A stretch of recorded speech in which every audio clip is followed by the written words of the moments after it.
Olá, boa tarde. Estamos começando mais uma live do Museu de Arqueologia. Todo sábado nós temos uma live especial aqui com um convidado que a gente traz para falar sobre o nosso acervo, sobre arqueologia, sobre teologia, sobre história, sobre Bíblia, tudo coisa boa e a gente aprende cada dia mais juntos. Mas nós queremos que vocês estejam aqui juntinhos conosco. Então, dá o seu oizinho, diz da onde que você está nos assistindo, curte, comenta, compartilha para que outras pessoas também possam assistir a nossa live.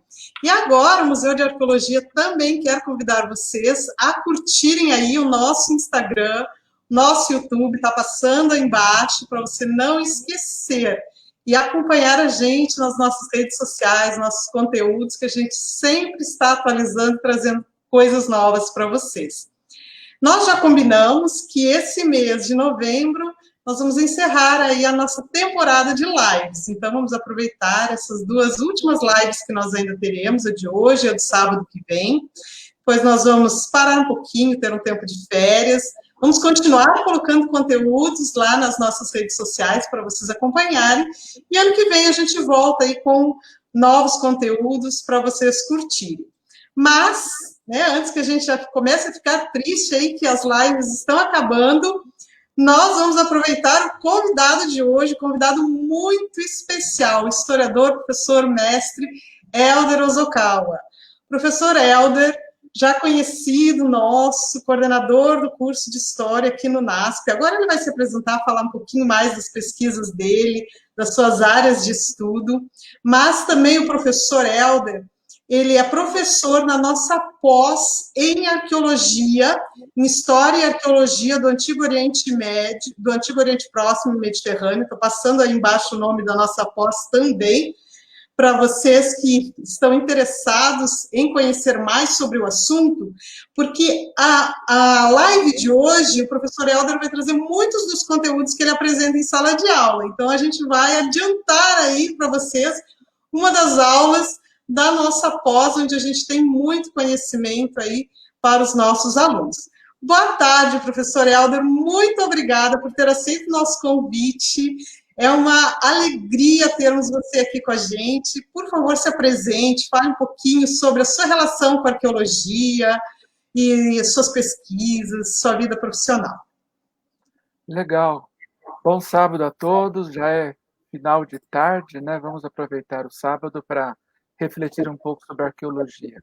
Olha, o meu interesse por arqueologia me trouxe para a história, né? Porque penso que a maioria das pessoas que fazem história, especialmente aqui nessa comunidade adventista, foram atraídos pela arqueologia bíblica, e comigo não foi diferente. O meu pai, ele foi aluno de diversos professores que se envolveram com arqueologia nos anos 40, 50, no Colégio Adventista Brasileiro, e em casa eu tinha uma biblioteca do meu pai com muitos livros de arqueologia. Então, isso já foi me direcionando para essa área. Então, acabei escolhendo fazer história, não sem antes ter algumas dúvidas, né? Não sabia se fazia medicina, se fazia biologia. Eu penso que se fosse biologia não estaria tão longe dos interesses, mas a gente fica naquela dúvida, né? Então, meus pais sempre deram essa liberdade de escolher a carreira do interesse, e eu fui para a história. E lá dentro é que eu fui ver a fria que eu me meti, né? Dentro da USP não tinha a menor noção do lugar onde eu estava, e ali eu fui crescendo, pesquisando e conhecendo, e lá no terceiro ano eu comecei a me encontrar. E nesse ano, por acaso, eu ainda estava próximo ao NASP, Campo São Paulo, e ali havia um professor que estava vindo para dar arqueologia para teologia. E ali eu tive a oportunidade de conversar com ele e pedir para assistir às aulas dele. E não imaginava que aquele contato com o Dr. Schwantz, Dr. Siegfried Júlio Schwantz, seria assim, uma continuidade daquilo que eu conhecia através do meu pai, que foi aluno dele nos anos 50, e também um projeto que surgiria 30 anos depois, homenageando, né? E penso que foi ali o meu contato com a arqueologia. E ele ainda era aquele professor fundamentalista, né, baseado na arqueologia bíblica. Ele foi um pioneiro na primeira escavação de Tel Resbom. Então, para mim, foi assim um choque. E dali em diante, eu comecei a ter contato com outros adventistas, por exemplo, o Dr. Rubem Aguilar. No meu último ano de faculdade na USP, ele estava fazendo seu doutorado, né, lá no Museu de Arqueologia e Etnologia, né? Então é isso, eu comecei por aí eu fiz graduação, dei aula um bom tempo na rede adventista, mas nunca perdendo esse vínculo com a arqueologia. É claro, eu sou um amador, sou uma pessoa que gosta, nunca estive em escavação arqueológica, mas depois fui me aprofundando para conhecer um pouco o desenvolvimento histórico. Muito bom, Helder, que legal. E muita gente já está aqui, né? A Adriana, Jonas, o pastor Jael Enéas, que legal, prazer você estar aqui conosco, Marcos, Carlos André, Lucas. Isso aí, gente, deem o seu boa tarde, digam de onde vocês estão, que a gente fica feliz quando vocês se comunicam aqui com a gente, tá bom? E compartilhe aí agora já, dedinho compartilhando para que outras pessoas possam assistir. Helder, vamos começar com o tema de hoje, a contribuição da Igreja Adventista para a arqueologia bíblica. É interessante nós notarmos, né, esse interesse que a Igreja Adventista manifestou pela arqueologia, né? Vários pesquisadores se interessando, realizando suas pesquisas, participando aí de escavações, mas pelo que a gente percebeu na sua exposição, isso não foi uma coisa lá do início do movimento adventista, né? Vou colocar aqui os slides que o professor Helder trouxe para a gente e a gente já vai começar a conversar sobre esse tema.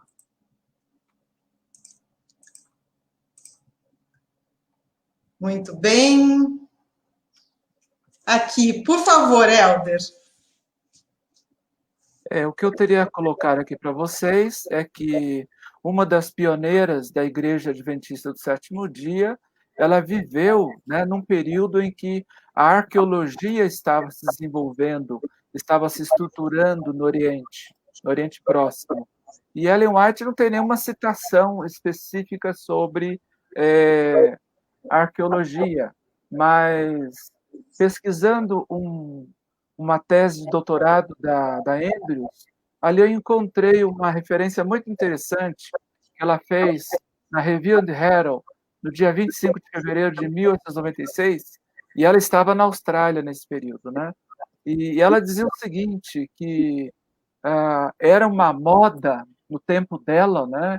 Só fazendo um parênteses, de as pessoas saírem, né, especialmente da América, da Europa, até da América do Sul.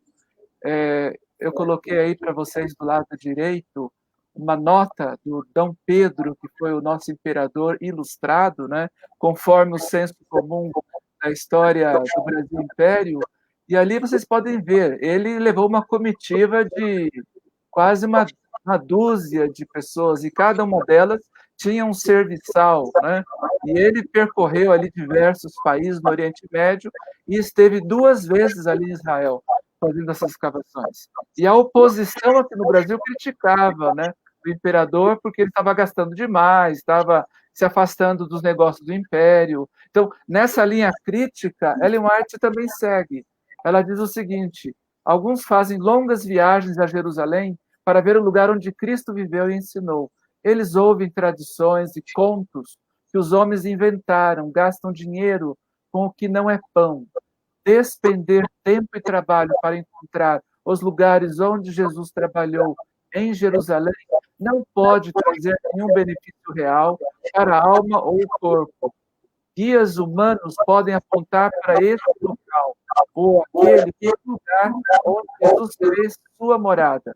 E os viajantes podem cultivar sentimentos de temor e reverência ao contemplar várias localidades, mas não têm conhecimento certo de que Cristo já ensinou ali ou de que seus pés pisaram o solo. Então vejam que foi assim uma crítica velada àquelas pessoas que gastavam muito, né? E era muito dinheiro, né? Uma viagem dessas demorava um mês atravessar o Atlântico, e ele permaneceu em torno de 9 meses até há 1 ano e meio nessas viagens todas. Então, Ellen White, nesse contexto de 1896, ela está chamando a atenção para esse desperdício de recursos. Então, quem quiser conhecer aí as viagens de Dom Pedro pelo mundo, e Ellen White nota Dom Pedro na exposição de Filadélfia, em 1976, quando houve ali o primeiro centenário da independência dos Estados Unidos.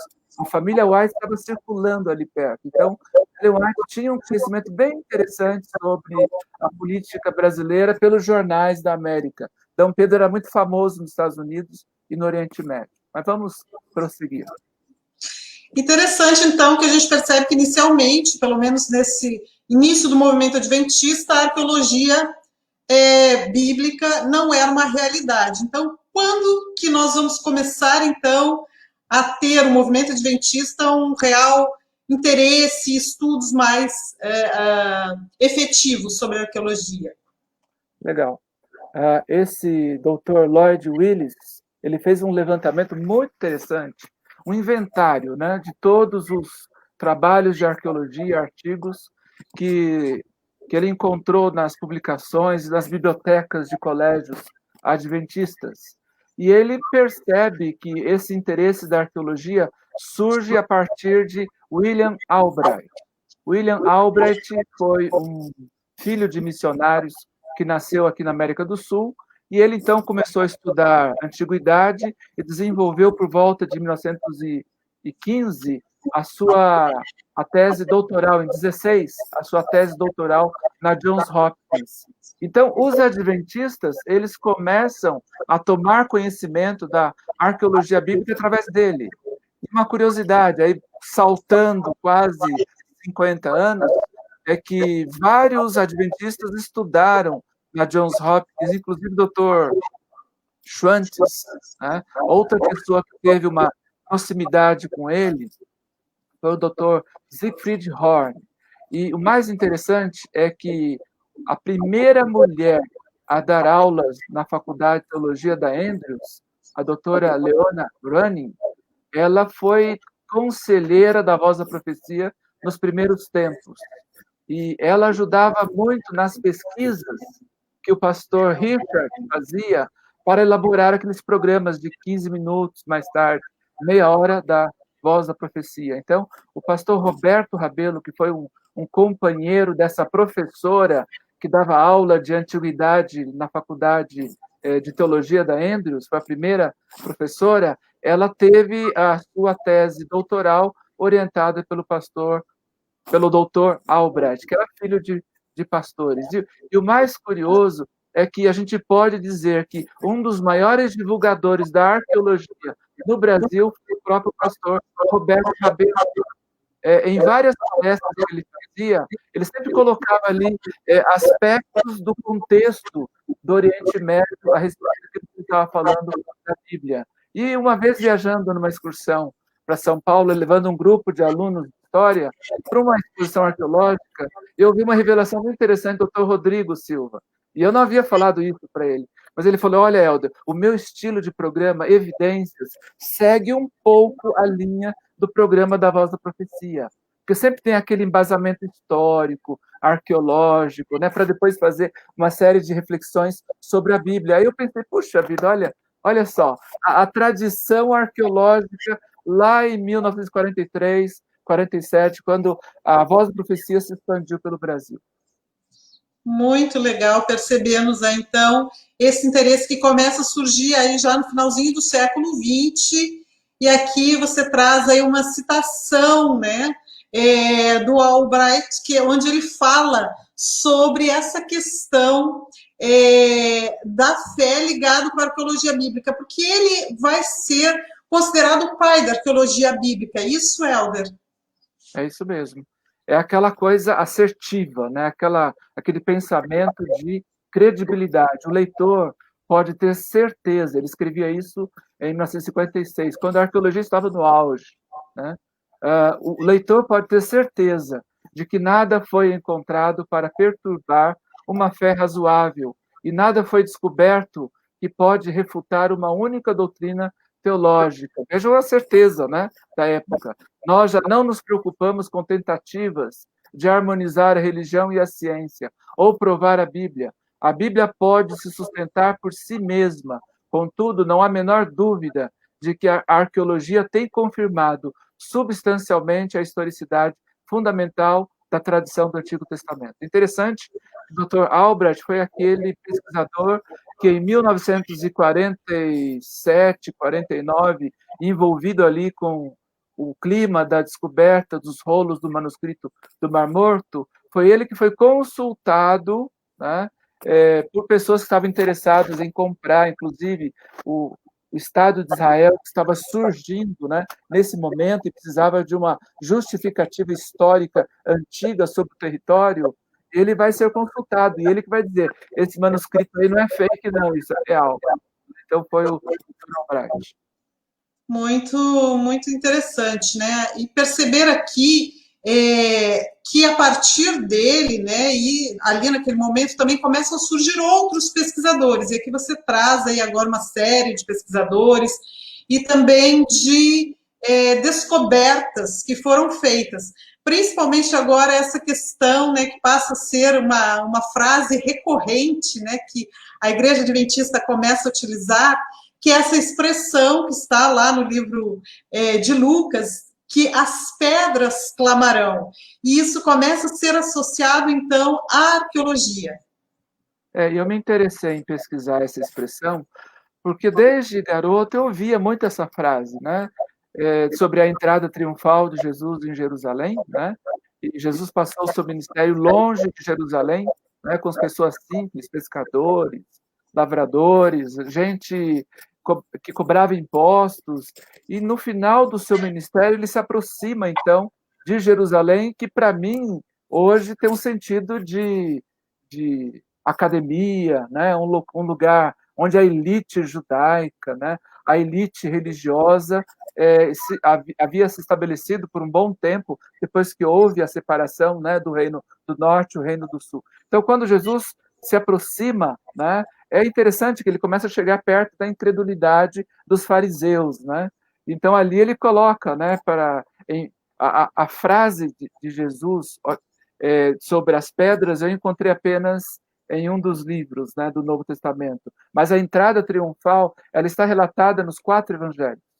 E o que a leitura que eu faço, eu não sou teólogo, mas a leitura como alguém que recorre à Bíblia, né, para estudo, é de que Jesus estava entrando num local onde iriam questionar tudo o que ele iria falar em relação ao Velho Testamento, né, o cumprimento das profecias, ele como Messias. E ali, né, se não reconhecerem a autoridade dele, se as crianças, se as pessoas se calarem, as próprias pedras clamarão. É claro, é um sentido figurativo. Não existe, assim, no grego, nenhuma correlação com estudos de antiguidade através de escavações. Isso não tem nada a ver. É uma mera interpretação. E eu fui buscar essa interpretação. Onde vem essa expressão, né? Eu não tive condições de fazer a pesquisa no mundo evangélico, mas no mundo adventista, a primeira citação, quem fez foi um pastor que publicava muitos livros. Era aquele pastor assim, de amplo conhecimento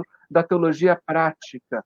E ele, então, por certo, vendo essa expressão surgindo em publicações evangélicas protestantes, ele usou pela primeira vez, então, em 1940, numa revista que era uma revista de divulgação das crenças adventistas. E eu coloquei aí a matéria, né? As pedras, né, gritarão, né? As rochas, né? No sentido assim de que elas vão revelar alguma coisa. Muito interessante essa associação, né? E aqui estão com a gente Lucas Camargo, José Ribeiro falando de Lisboa, Portugal. Bem-vindo, José. Que legal você acompanhando a gente aí. Adriana, Contagem, Minas Gerais. Comentem, digam de onde vocês estão, falem sobre o que vocês estão achando de nós aprendermos hoje um pouquinho dessa tradição da Igreja Adventista com relação à arqueologia, as pesquisas que vêm sendo desenvolvidas, a maneira como a Igreja Adventista tem lidado aí com a arqueologia bíblica.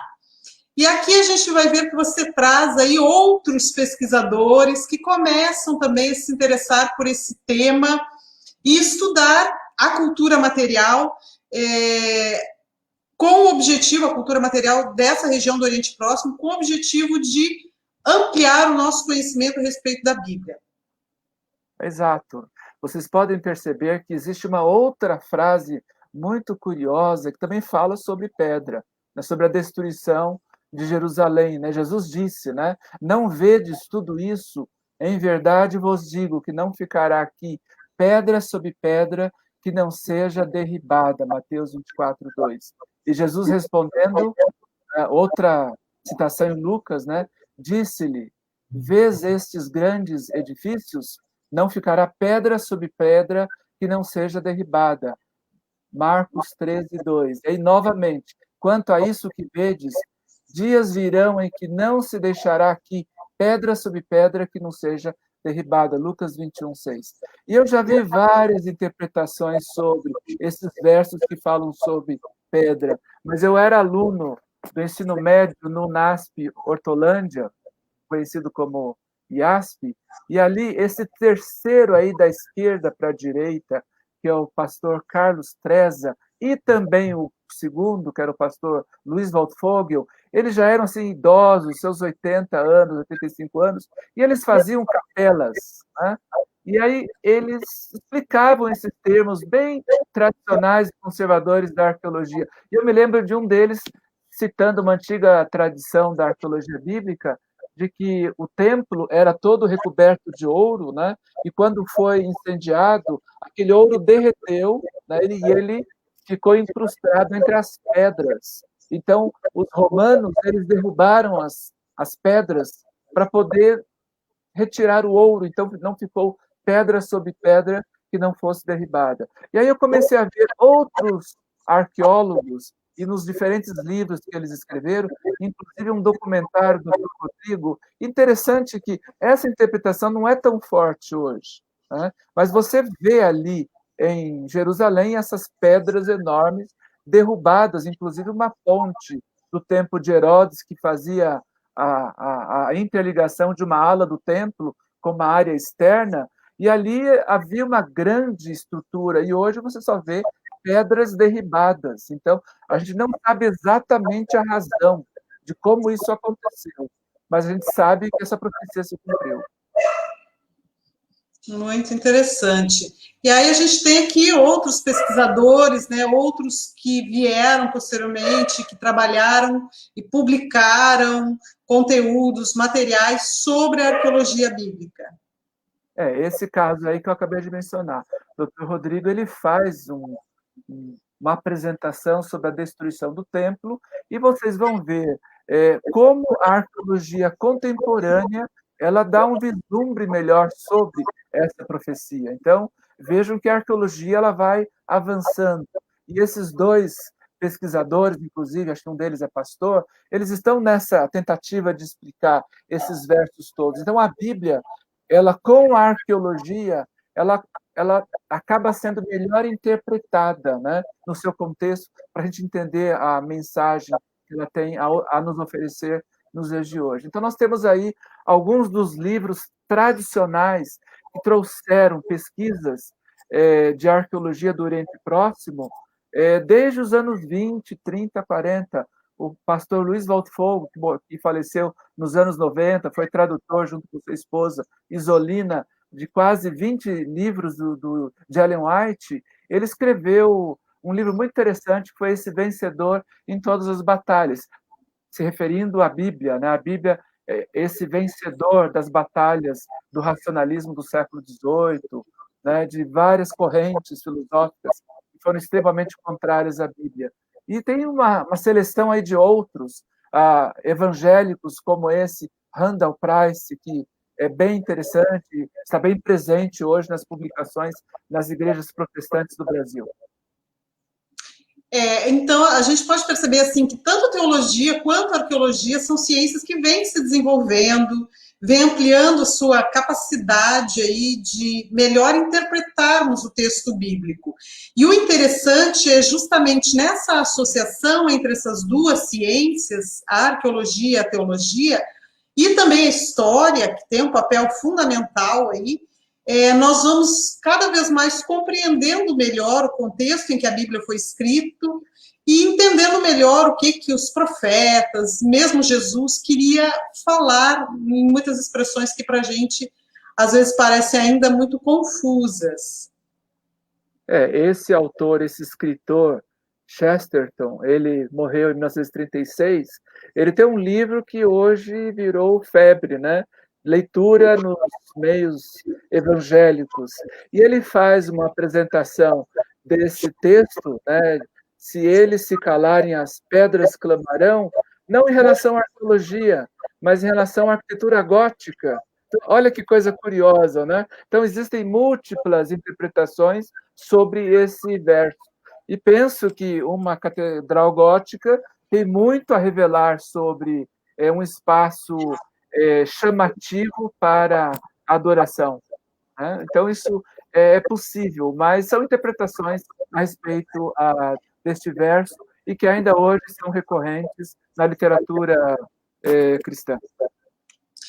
Aí você vai trazer aqui para nós uma série de achados arqueológicos que justamente tem uma relação muito próxima aí com a Bíblia, né? E junto aí com o texto bíblico a gente acaba compreendendo melhor.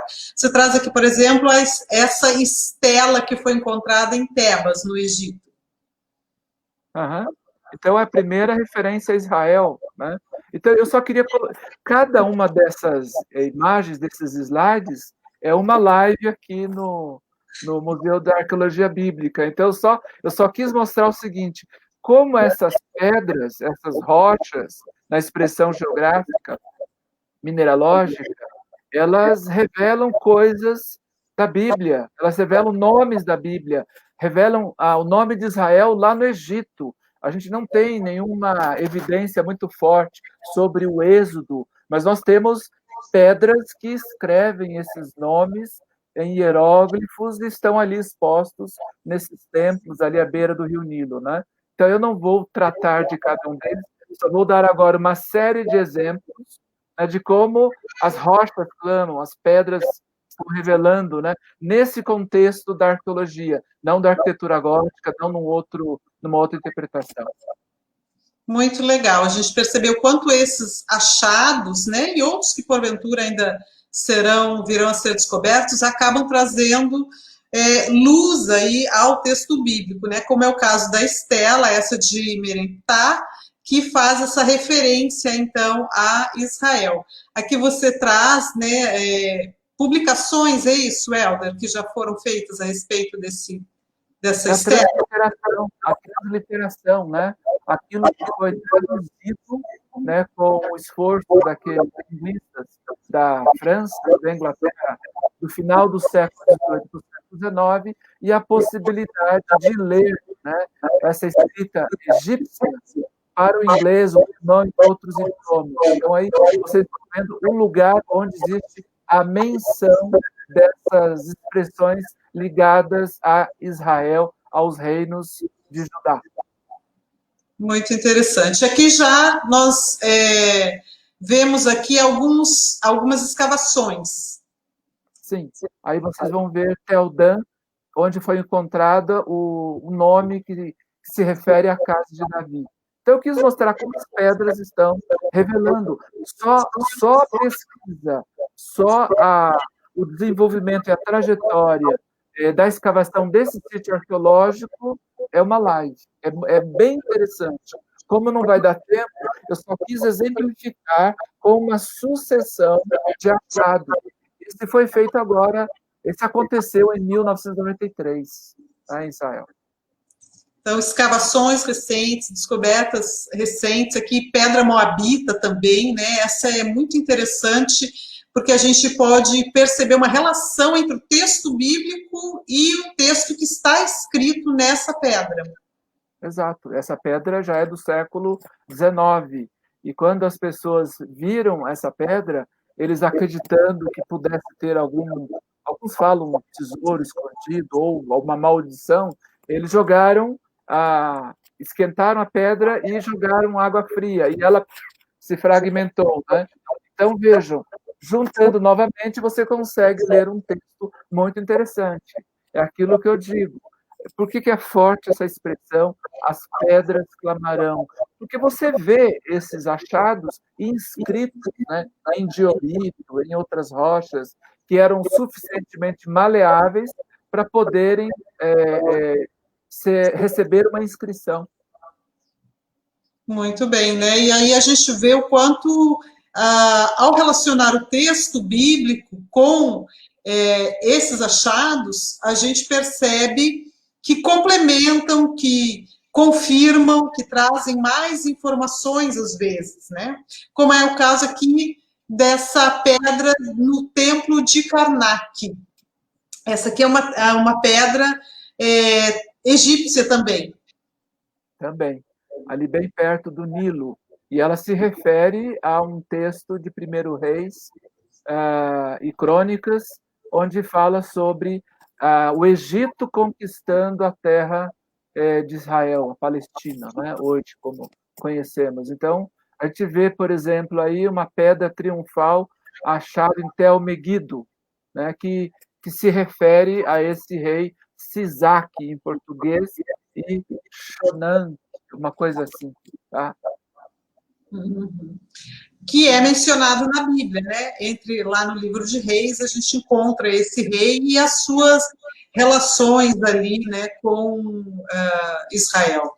E aí agora a gente tem esse achado que acaba confirmando aí que realmente nesse período eles tiveram ali um conflito, né, entre esse rei Sisaque e o reino de Judá. Aqui a gente tem também, né, alguns monólitos. Esses são assírios. Olha aí, ó, 2 estelas assírias, né? E aí o mapa mostra bem o percurso, né, dos assírios e dos egípcios que estavam disputando força e o território de Israel no meio das duas grandes superpotências da época. E em 1861, como eu disse, né, a descoberta, né, de um referencial desses é uma evidência incrível para a Bíblia. Então, você não tem assim, multiplicidade de descobertas para fortalecer o texto bíblico, mas o contexto bíblico, isso é infindável. Então, é com muita dificuldade que os arqueólogos descobrem expressões da Bíblia. A revista Arqueologia Bíblica, que surgiu nos anos 70, todo ano ela faz uma listagem, as 10 maiores descobertas arqueológicas de 2019, 2018, e os sites evangélicos, cristãos, eles sempre estão divulgando isso na imprensa. Esse ano vai ser um pouco menor, porque as escavações arqueológicas elas não aconteceram, mas o trabalho aconteceu dentro dos laboratórios, né?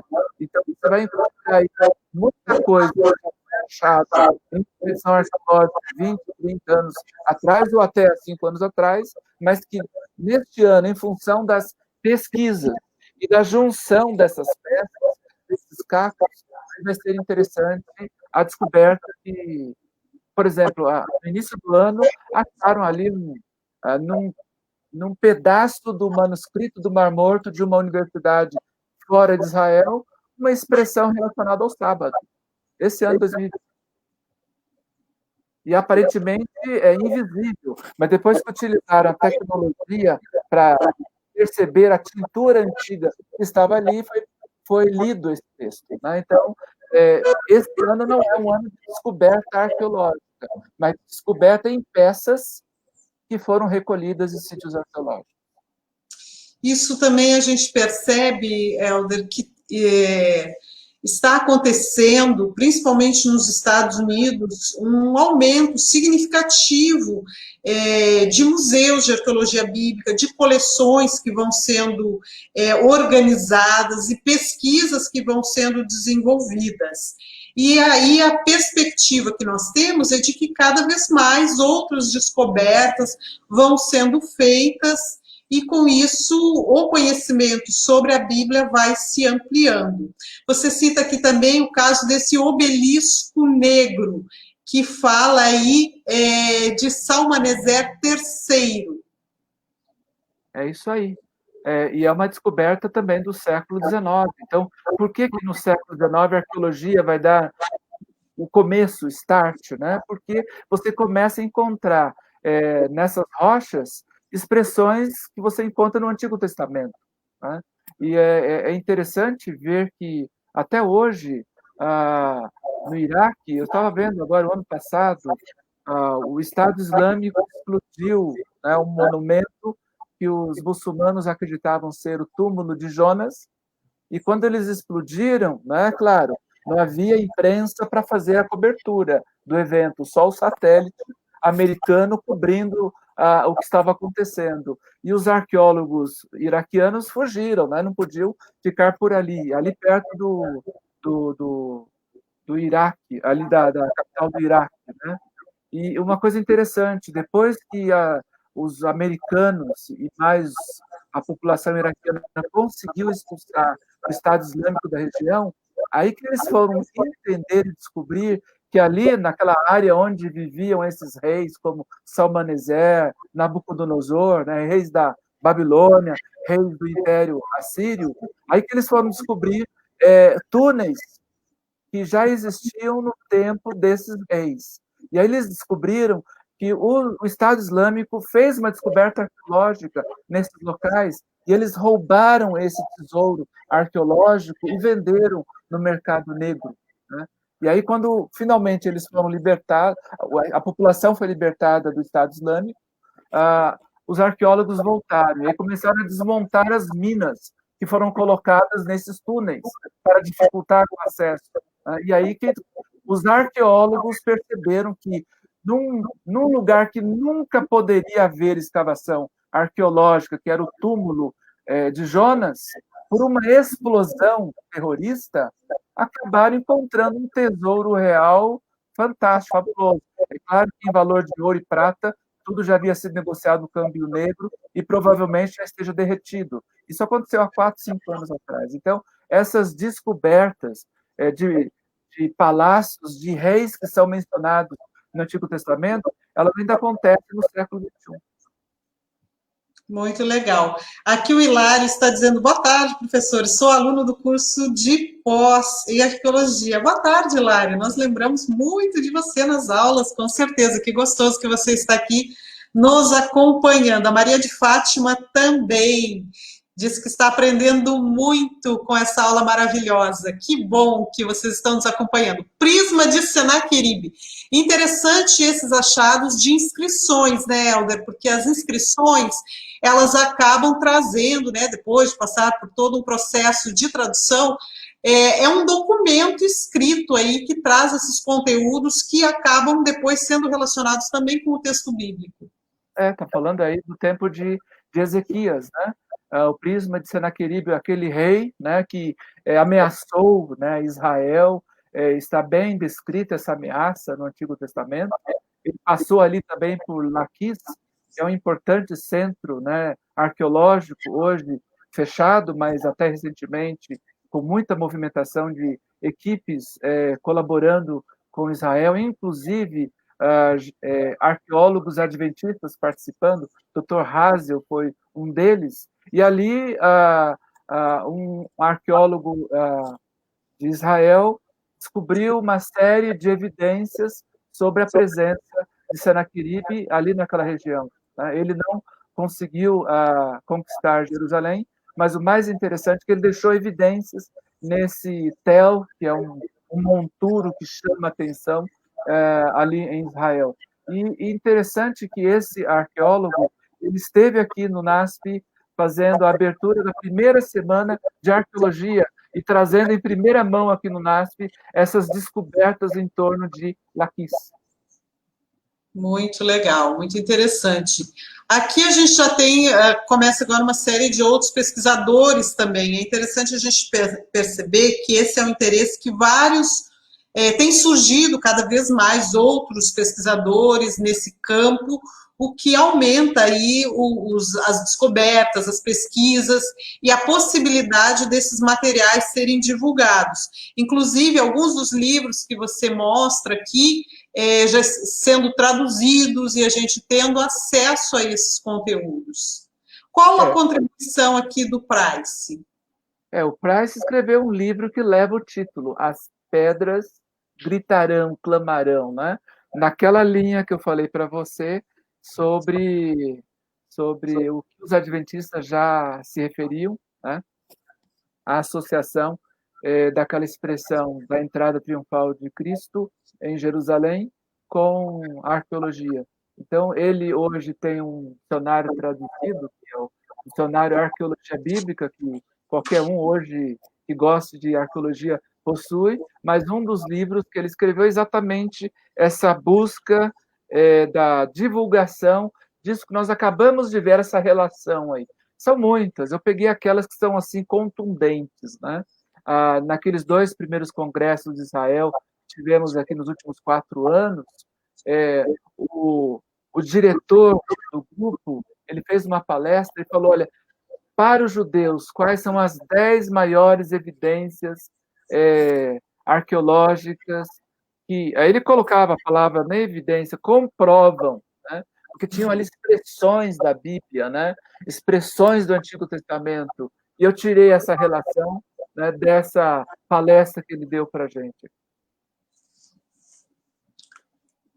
E aqui a gente tem um outro que é interessante, o caso dele, que é do William Dever, que ele, de início, ele seguiu uma corrente um pouco contraditória, né, contrária a essa postura bíblica, mas ele acaba mudando esse pensamento com o desenvolvimento das suas pesquisas. Fala um pouquinho sobre ele para a gente, Elder. Ele também vem de um contexto protestante fundamentalista.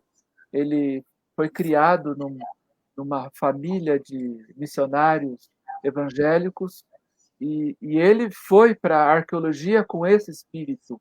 E logo ele começou a receber a influência daqueles grandes teóricos da arqueologia, não apenas lá do Oriente Próximo, mas principalmente começou a estudar arqueologia nos Estados Unidos com os grandes fundadores da arqueologia científica. E aí ele começou então, a desenvolver uma série de teorias que se aproximavam dos minimalistas. Mas, ao longo dos anos, ele foi se afastando dessa teoria minimalista. Ele foi um grande crítico do Albright nos anos 70, mas ele nunca se distanciou de fato da arqueologia bíblica. Ele, mais recentemente, ele começou também a prestar assessoria, consultoria a um grande projeto de pesquisa arqueológica da Igreja Adventista na Jordânia. Então, ele é muito mais aquele pesquisador que ele quer encontrar evidências para qualquer coisa, aquele cientista que não tem aquela ideia formada, né? Eu preciso comprovar a veracidade da queda dos muros de Jericó. Ele não foi com essa perspectiva, ele queria encontrar mesmo o que uma observação isenta, equilibrada, poderia enxergar esses eventos. E aí ele começou a desenvolver uma série de teorias, uma série de estudos, e ele então começou a fazer uma reflexão crítica muito forte sobre a arqueologia bíblica, mas nos últimos anos ele vem desenvolvendo livros que dão uma força muito grande para esse contexto bíblico em que os autores da Bíblia escreveram. Então, ele não é aquele indivíduo como Albright, que categoricamente afirma a respeito da veracidade do texto bíblico através da arqueologia, mas ele, como um cientista, ele a todo instante está interessado em buscar o que, de fato, essas rochas estão revelando. Né? Ele não vai com a ideia de provar a Bíblia, ele vai o que ela pode contribuir para o conhecimento desse contexto onde os personagens dos tempos bíblicos viveram, é o seu cotidiano. Então, ele está nessa busca de pesquisa e de interpretação. Então, a gente vê que ele tem uma corrente aí mais moderada, né? O que é bastante interessante. Helder, essa live está sendo muito, muito rica, principalmente para quem está aí querendo entrar no campo de estudos e está querendo conhecer aí os teóricos, buscando aí quais são as correntes, né? E quais os teóricos que eu devo ler. Você está trazendo aqui para a gente vários nomes aí que devem perpassar. Inclusive aqui o Jairo está dizendo boa tarde, acompanho do Rio de Janeiro e aprendo bastante. Com certeza, Jairo. Aqui a gente tem aí uma diversidade de pesquisadores que a gente está podendo ter a oportunidade de ter o contato aí, de saber quem são, né, e quais são as correntes de pesquisa. Aqui a gente tem o Siegfried Horn. Ele vai dar uma contribuição muito interessante, inclusive porque hoje o museu que nós temos junto à nossa Universidade Andrews, nos Estados Unidos, leva o nome dele, né? Seria o nosso primo aqui do nosso Museu de Arqueologia Bíblica, seria o Museu Siegfried Horn, na Universidade Andrews. Fala para a gente um pouquinho da contribuição dele. Então, ele foi discípulo de um outro grande arqueólogo chamado Dr. Lin. Esse Dr. Lin, ele é homenageado hoje pelo La Serra. O La Serra tem um museu de arqueologia que recebe o nome dele, tá? Não, o Museu do Sul dos Estados Unidos. Eu só equivoquei aqui. La Serra já é um outro contexto de Esbom. E interessante que ele, durante a Segunda Grande Guerra, ele foi preso, e no tempo que ele ficou, ele era missionário ali no Oriente, ele teve assim, uma certa liberdade para estudar, 6 ou 7 anos que ele ficou. E ali, então, ele se aprofundou. E quando acabou a guerra, ele já sabia alguns idiomas, um autodidatismo muito forte, e então ele começa a ajudar na publicação de verbetes, artigos sobre expressões da Bíblia, sobre nomes da Bíblia, né? E foi através do livro dele que eu comprei no NASP Campo São Paulo que eu comecei a me interessar mais por arqueologia bíblica. Então foi muito interessante a contribuição dele, porque ele publicou aquilo que ele estudou, isso se transformou em dicionários, em enciclopédias. Bem interessante a contribuição dele. E aí, uma das meditações do Dr. Tim, ele conta essa história. E aí vocês estão vendo, então, a biografia dele, 2 biografias que foram escritas, aí um resumo, como está sendo tudo filmado, é só dar um pause que vocês conseguem ler aí, num dos dias da meditação de 2018, uma homenagem a esse pai da arqueologia bíblica adventista. Pode avançar, que temos vários slides sobre ele. Olha aí, 2 livros que foram escritos, um deles autobiográfico e o outro escrito por uma pessoa que conheceu bem o espírito de resiliência que ele teve para estudar em tempos de guerra, como ele formou esse acervo participando de diversas instituições arqueológicas. E foi ele que começou o projeto da Igreja Adventista financiado. Pode passar, são os livros que ele ajudou a escrever, né? E ele, então, em 1968, ele propôs à Igreja Adventista ter um programa prático, um estudo de campo na Jordânia, para descobrir, de uma forma prática, esclarecer expressões, versos da Bíblia. Então, esse dicionário bíblico está sendo, pela 3ª vez, revisado, né? A previsão era o seu lançamento em 2021, mas por conta da pandemia, talvez isso se atrase um pouco. Vocês estão vendo aí 2 versões que já foram publicadas, mais de 700 verbetes que ele escreveu para esse dicionário. Uma contribuição riquíssima, né, Helder, essa coleção aqui, por exemplo, né, e todas as publicações que esses estudiosos têm feito. E conhecer a história deles, a maneira como eles desenvolveram suas pesquisas, tanto de campo, como depois os escritos, as investigações, isso nos traz também uma confiabilidade, né, de que são pesquisadores que realmente foram bastante criteriosos e que desenvolveram muito, principalmente na questão do estudo de línguas, né?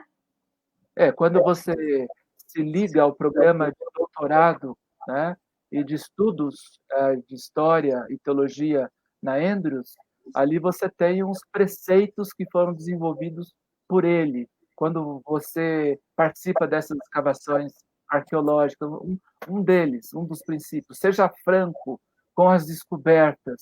E William Dever, ele está muito relacionado com esse primeiro item aí, olha.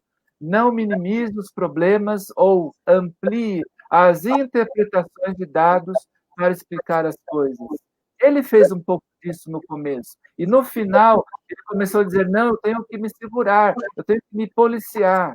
Não faça reivindicações além do que os dados podem suportar. Seja rápido e completo nas publicações dos resultados. Você entra na internet, você tem textos que ele escreveu nos anos 60, 70, em um volume enorme. É impressionante isso. Envolva-se, trabalhe com bolsa de estudos convencional. Eu tive acesso a essa pesquisa de Horn nos anos 70, porque um aluno dele, lá do Japão, ele visitou a igreja que meu pai era distrital, Shigenobu Arakawa, foi um grande pioneiro da Igreja Adventista no Japão, no Havaí e nos Estados Unidos. E ele, quando se aposentou, ele fez o seguinte: olha, para que ficar guardando coisa? Vou pegar esse dinheiro que eu tenho e vou dedicar como bolsa para alunos que queiram fazer escavações arqueológicas. Então, surgiu um fundo para financiar essas pesquisas. Então, o Dr. Horn e os seus amigos, eles ajudaram muitos alunos, centenas de alunos, multiplicaram esse esforço só pelas escavações em sítios arqueológicos controlados ali pelos recursos da Igreja Adventista, são 2.200 pesquisadores. Nossa, muito interessante. E, assim, perceber o quanto isso tem obtido resultados muito positivos. Esse item número 6 aqui, né, das diretrizes dele, é muito interessante porque essa é a visão hoje do MAB, né, do nosso Museu de Arqueologia. Não colocar sobre a arqueologia o peso de provar a Bíblia, né? As duas ciências, elas devem buscar, né, a teologia, a arqueologia, a história. Essas ciências, elas devem se somar aí, ampliando os nossos conhecimentos. E aí você vai falar para a gente um pouquinho agora desse projeto de escavação que foi desenvolvido aí dentro do contexto da Igreja Adventista. É o projeto arqueológico mais conhecido na Jordânia. Jordânia é um país muçulmano, né, governado por uma família, é o reino, né, da Jordânia, e o rei da Jordânia, um certo dia, ele sobrevoou ali as escavações arqueológicas e levantou uma poeira enorme, deu um trabalho enorme. Mas ele falou o seguinte: olha, eu estou aqui para ajudar vocês nessa pesquisa. Ofereceu o helicóptero real, olha para você ter uma ideia, né? Para fazer as fotografias aéreas de um projeto que estava terminando lá em Tel Esbon e outro que estava começando ali perto, né? Que era o de Tel Jalul. Então, vejo que a família real se envolveu demais, porque eles também querem conhecer o que aconteceu no território, em termos de presença muçulmana, presença bizantina e presença mais recente. Vocês estão vendo aí diversos nomes da arqueologia que mais tarde se transformaram em líderes de expedições arqueológicas em locais próximos até o Esbom. Eles foram lá para descobrir a cidade de Esbom e provar que essa cidade foi importante na época do rei Gog, né, um rei Og, né, um rei ali de Esbom. Mas eles não encontraram, eles não provaram isso, mas trouxeram muitas evidências dessa época. Vocês estão vendo uma princesa jordaniana que nasceu, basicamente, nesse período de 50 anos de adventista, e ela sempre deu muito crédito a esses pesquisadores adventistas que desenvolveram uma arqueologia comunitária, não mais aquela perspectiva de expedição arqueológica militar, onde você traz tudo de fora, não usa mão de obra local, não usa os recursos locais e sai e não deixa uma contribuição à comunidade.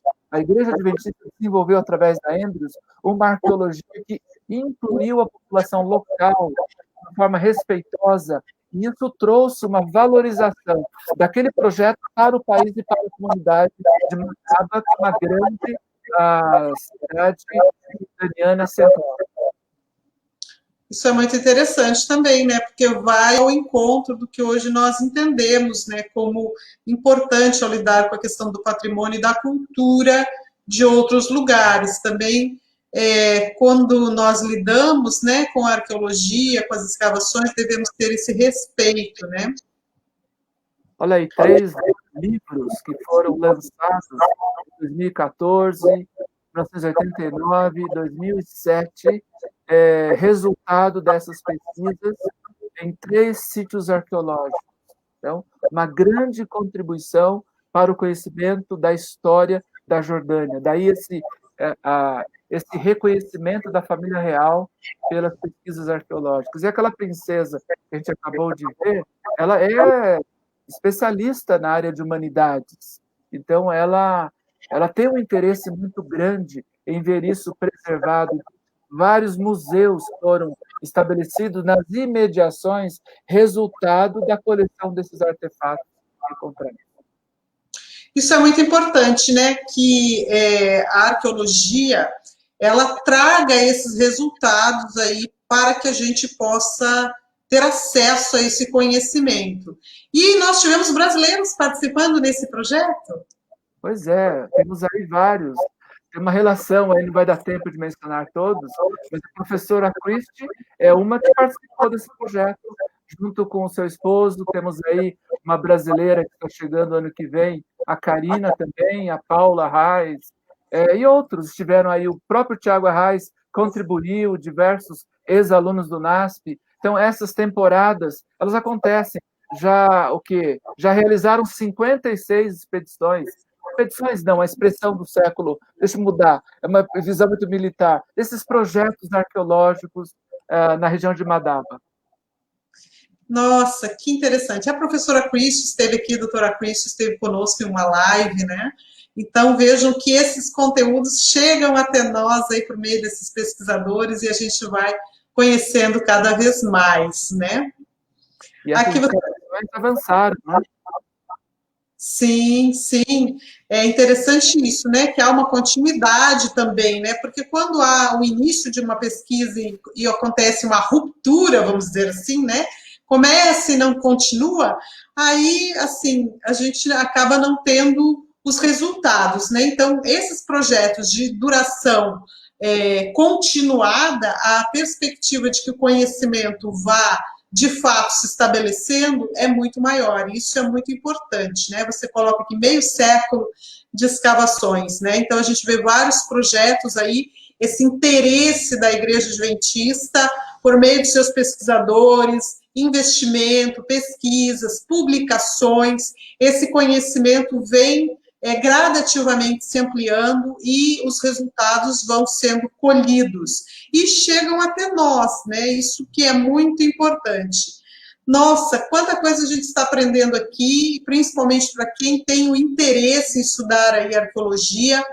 É importante, a arqueologia bíblica especificamente, né? É importante conhecer esses teóricos, as pesquisas, os projetos que já foram realizados.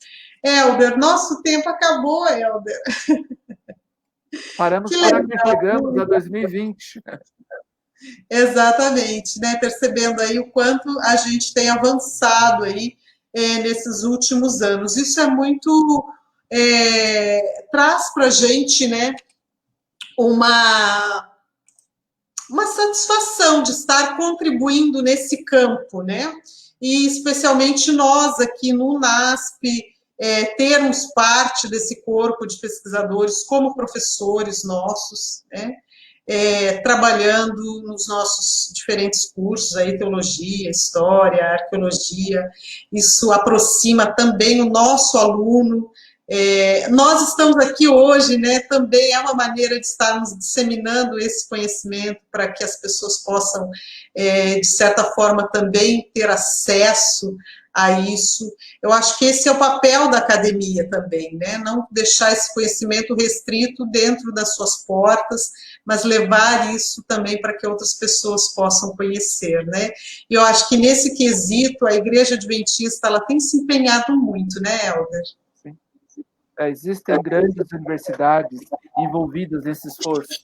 E La Serra, né, o Salter e o colégio, aliás, a Andrews University, desenvolveram vários desses projetos e o Museu de Arqueologia Bíblica, através do Dr. Rodrigo Silva, tem divulgado isso no Brasil. E diversos grupos religiosos, incluindo os adventistas, são referenciais nessa divulgação aqui no Brasil. Eu acho que esse é um dos grandes pontos, né? Que quando a gente estuda, tem o acesso à academia, pode fazer um programa de estudos, esse é um dos pontos que hoje muito tem sido debatido. Como levar isso para o público em geral, né? Não ficar restrito a uma elite acadêmica que consegue ter acesso a tudo isso. E eu acho que um dos grandes exemplos que a gente tem é o próprio programa Evidências do Dr. Rodrigo Silva, né? Uma linguagem super acessível, onde ele vai ali, né, falando sobre boa parte dessas descobertas que a igreja tem se empenhado em desenvolver, né, a igreja tem investido para que ele possa ir fazer os programas, como ele fez agora, uma temporada no Egito, e aí traz ali os conteúdos, né, então eu acho assim que isso é essencial, né, que esse conhecimento ele não fique fechado, restrito só a um grupo pequeno de pessoas, mas que todos possam acessar. Isso aí. Muito bom, muito gostoso a gente ter esse contato, a gente poder saber mais. Olha quem está aqui com a gente, a Eleni. Oba! Você conhece, Helder? Minha irmã!